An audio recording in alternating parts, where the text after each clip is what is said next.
If you work as a manufacturing facilities engineer, installing a new piece of equipment can be as complex as the machinery itself.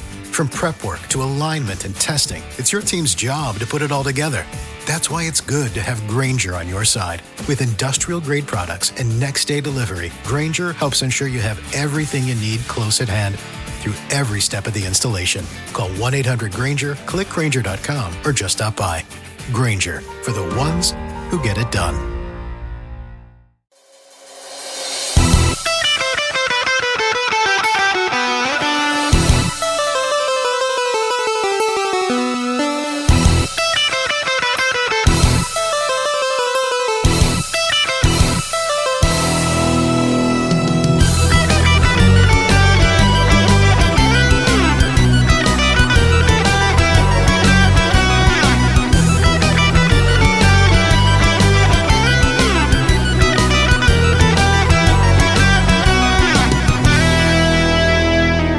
Hello and welcome out to another episode of The Prototype. This is going to be, I guess, the first day of coverage for the Summer Game Fest, not E3, Jeff Fest, Switch launch, whatever you want to call it, week in June. We've had the previous show that was sort of like our day zero, showcasing some of the stuff that aired before the week where everything's sort of going one after another. And for this, what we're covering are a couple things that aired over the last weekend, as well as a couple that were ever so slightly before that, but we're bundling everything together here because, as of this recording, Sony has announced that they're doing a state of play the following day. There's also, I think, the Mix has one today. There's an Epic Games one today. There might be another one that I missed too. So there's going to be 3 or 4 that we're going to watch. Birdman is not feeling well. He's actually got some antibiotics and he's hopefully on the way to mending. So that's why he's not going to hop on for this. Scheduling wouldn't permit really recording with Ken because these aren't usually the major big shows that we need to talk about. We can sort of include some of these things together and get their thoughts more in depth when we do our big roundup at the end of all the Summer Games Fest festivities. As it stands for this, the plan is to probably get together to discuss the state of play, unless there's not like anything major shown. Then we'll sort of bundle that together with the regular Summer Game Fest coverage. So Birdman, as long as he's feeling okay, will be joining Ken and myself to discuss over the next couple of days the Summer Games Fest show, which will include anything that we missed from some of these recordings, as well as there will be one on the weekend covering the Saturday events that were part of the official Summer Games Fest. Birdman probably won't be on that one, but he wants to be on the main show, the one for Xbox on the Sunday, and then the coming together for the final one where he can sort of catch up on maybe some of the small ones that he missed and we can discuss, because I've been curating some trailers and doing my best to basically cut things down. I'll probably make like a super cut of all of the trailers that I ended up liking and discussing here over the next week or so, and we'll put that on our YouTube for anybody that wants to watch it. We'll link to it when we do our main discussion show on everything.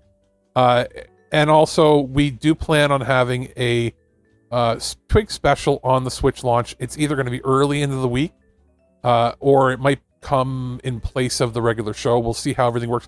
It's going to be very busy the next couple of weeks. So I just wanted to make sure we had a quick little show here to discuss some of the smaller indie showcases that might have fallen under the radar.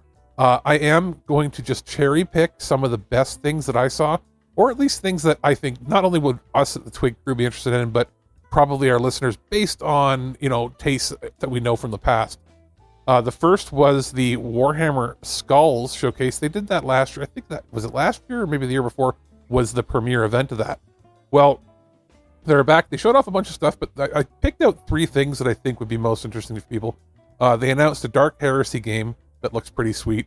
I believe that was from Owlcat, and I think Owlcat, they've done some stuff before that people liked. I can't remember what, but they've done stuff people like, and I was like, okay, that looks good. There wasn't a ton of gameplay, mostly concept art, but then there was some gameplay footage, so it looks like they're enough into it that they were able to make at least something to show off. Yeah, GOG, or Good Old Games, is getting some of the classic Warhammer titles into their preservation program.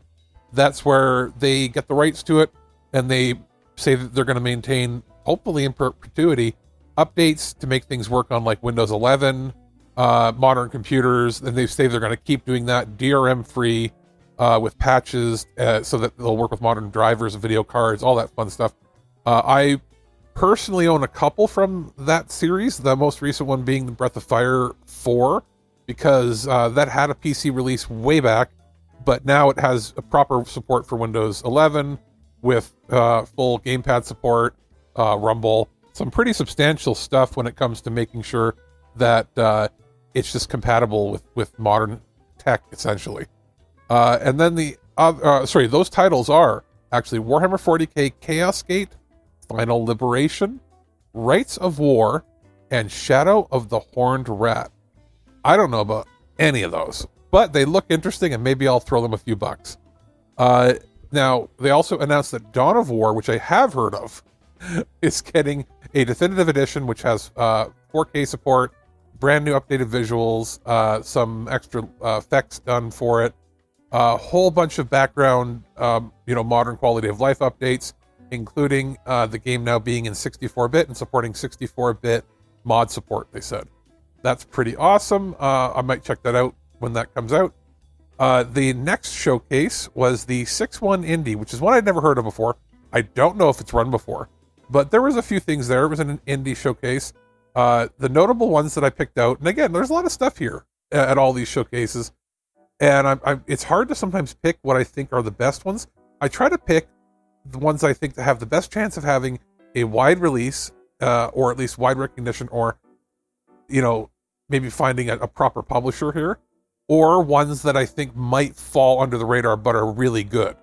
The first one here was Artist Impact, and that is a JRPG done in like a water paint sort of style. It's like water paint pixels, and it looks like part of the battle system, part of the mechanics are like, it opens up like an actual painting app, like a pixel art app, and you like draw and make your own textures and things, and then it's used in battle. It's really weird looking, but it looks awesome.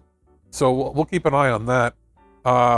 There was one that was it Anacene? It went by pretty quickly, so that was difficult to write down, but basically you're a mallard duck in a Duckvania, like a pixel art Metroidvania with the duck, and it looks cute and awesome. Pedal Runner. Pedal Runner is a pet delivery Pokemon style game with like pastel colors. So the idea is like you're getting pets, looks like you raise them up a little bit, and then you like groom them and stuff, and then it's all in like a Game Boy, like an HD Game Boy look, and then you deliver them to new owners. Odd Batch, that's the next one here. That is a lo-fi looking, think like the ZX Spectrum, like black and white, but like very, very inky blacks, almost like OLED looking. And it is a sort of a lo-fi Metroidvania platformer with some interesting puzzle elements, and it looks like it's not too difficult, so that looks interesting. And the last one there that I wanted to mention was Kid Bash. Now that is basically almost like plasticine claymation looking Mega Man. Like, that's really all I need to say. Like classic Mega Man if it was sort of claymation, which is real neat looking. Want to see how that feels in hand, because if Capcom's not going to make us a Mega Man, we may as well do it ourselves, I guess. The next showcase here we're talking about is the Thinky Direct.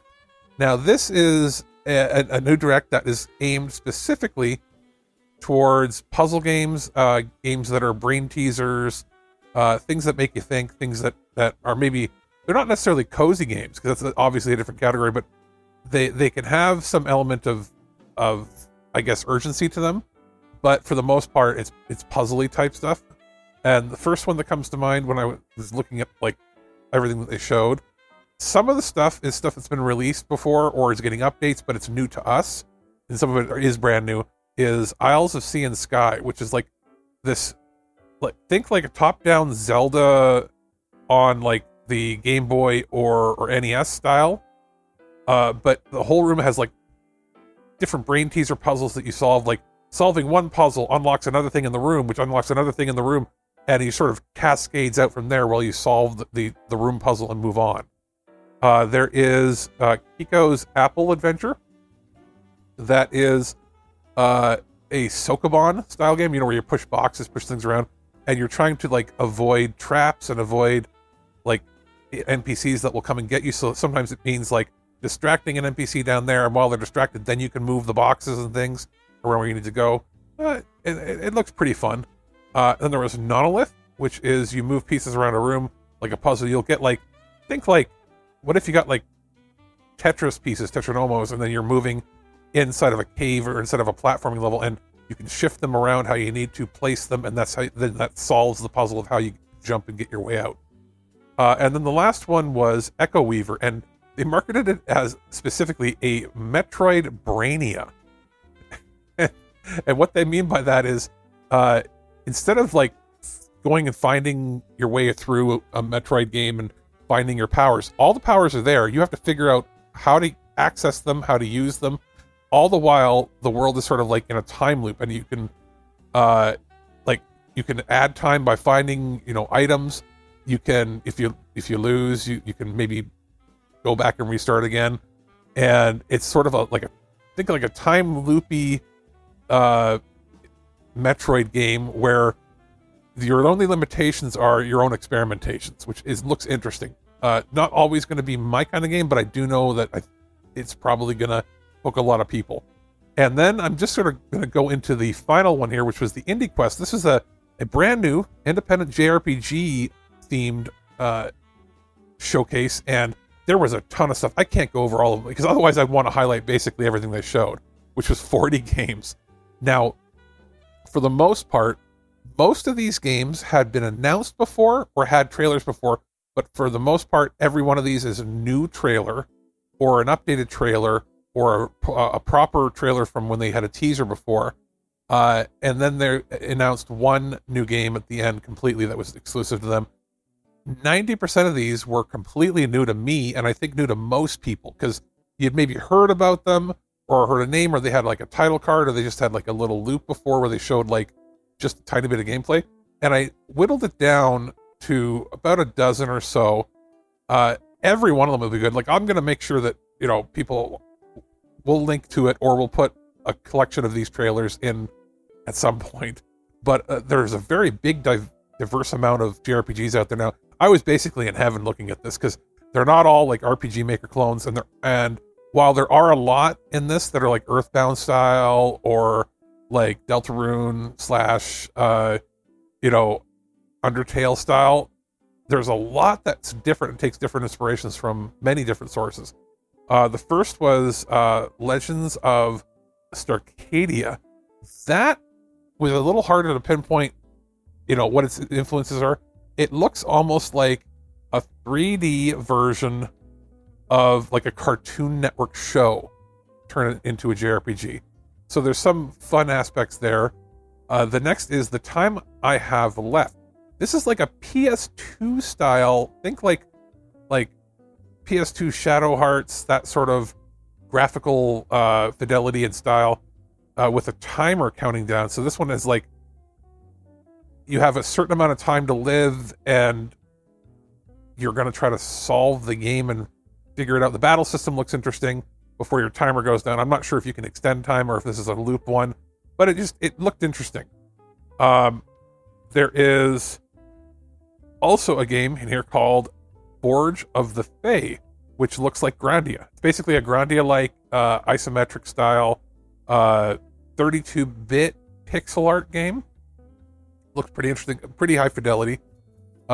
Kingdoms of the Dump. Now this looks like a SNES RPG, high quality SNES RPG, where you play as a trash can who wants to become a knight, and you live in a world that is basically a garbage dump, and there's like all this weird stuff happening, and it looks very high quality. So that is one we're going to have to keep an eye on for sure. There is Cyber Threat, and that is basically a Persona 3 or Persona 4-like, very, very much influenced by that. You can see even similar music and styles. It should satisfy a lot of people's itch, I think. Shrine's Legacy. That is a very beautiful looking game, very similar battle system and set up to Secret of Mana. So it's a Mana-like, I guess. Then there is Quartet. This is one I had heard of, and I had it on my wish list when I had just seen like a couple screenshots. It's like Final Fantasy IV or Final Fantasy V-ish with like Mode 7 influenced graphics in it too.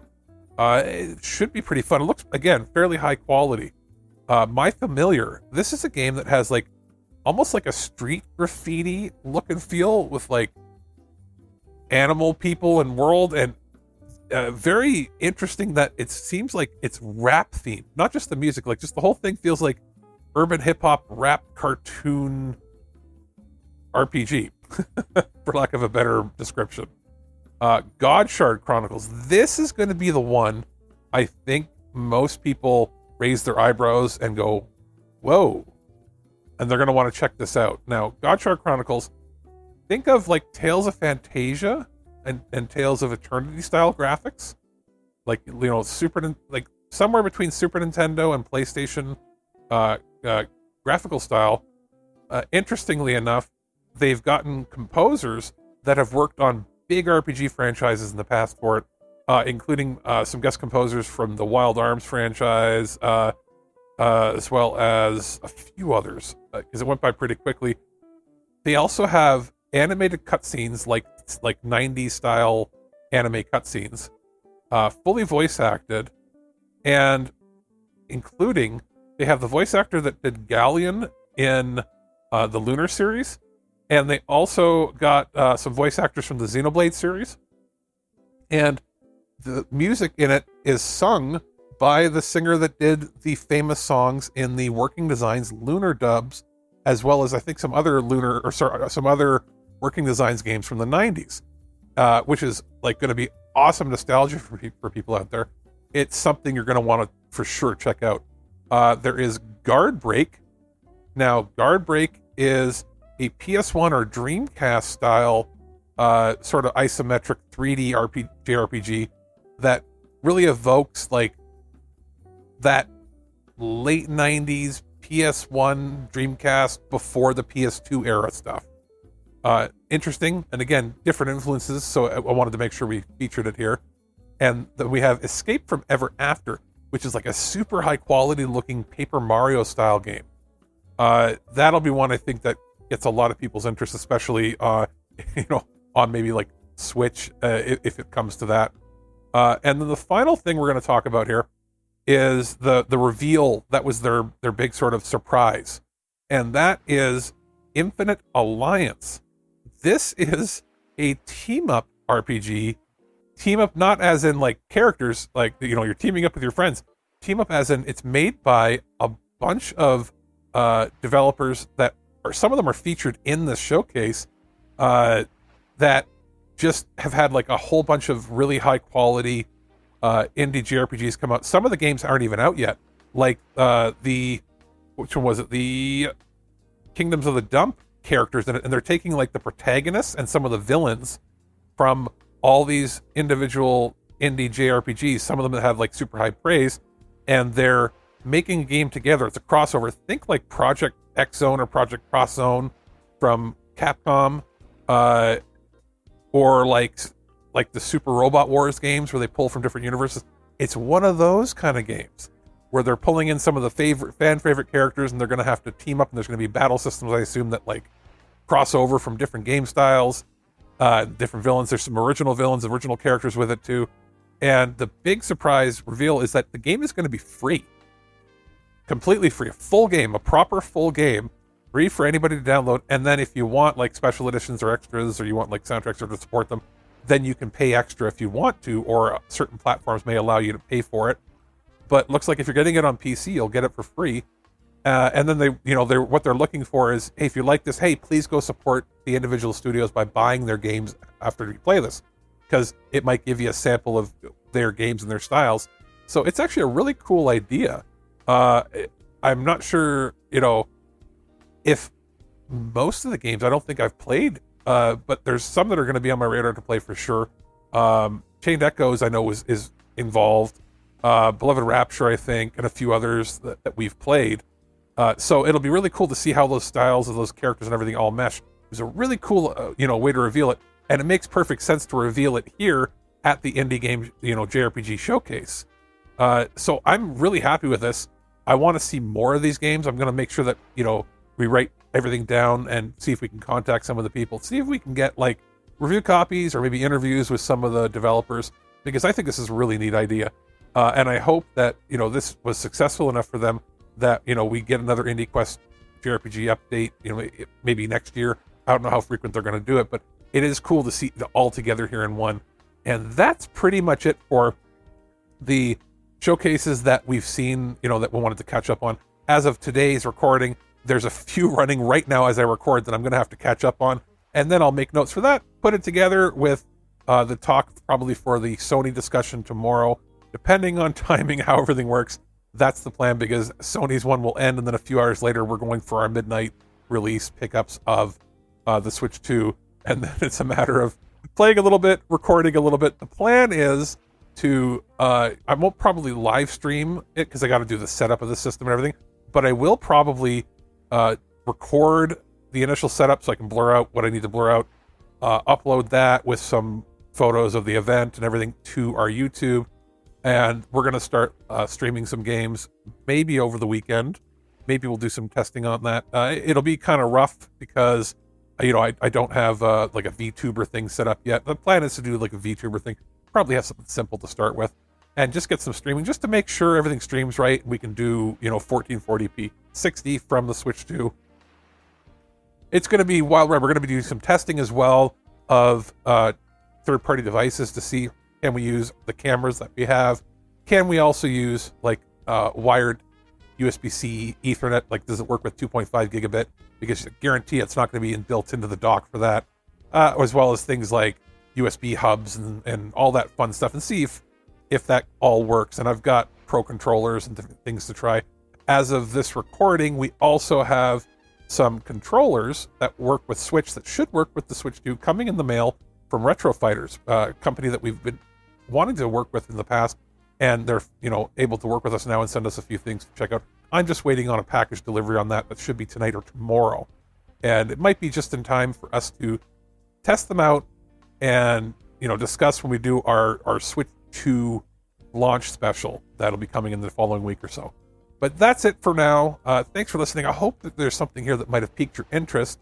I will put links in the show description to each of these showcases if you want to watch them in full. But if you want something just sort of compressed and more specific to the ones and games that we talked about, I will put together like a supercut of all the trailers over the course of the Summer Game Fest, of all the things that we really wanted to highlight, and mash them together, upload it to YouTube. Hopefully it doesn't get any copyright notices on it. And we'll share that when we do our big final roundup discussion as the full crew gets together. So that's going to do it for here today, right here on The Prototype. We'll be back with plenty more coverage later on this week, right here on thisweekingeek.net.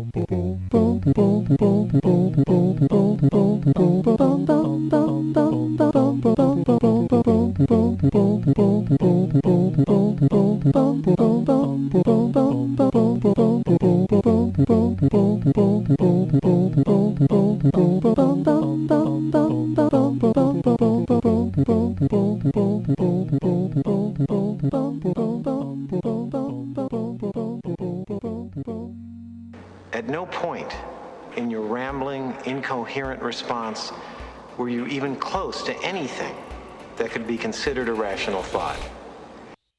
Thanks for listening to this episode of This Week in Geek. Hungry for more? Check out our website at thisweekingeek.net. You can subscribe to the podcast, browse our Twitter and Instagram, and leave your thoughts on today's topics. If you'd like to give us some feedback, send us an email at feedback@thisweekingeek.net. Tune in next time, and remember, lower your shields and surrender your listenership. We would be honored if you would join us. Thank you for your cooperation. Good night.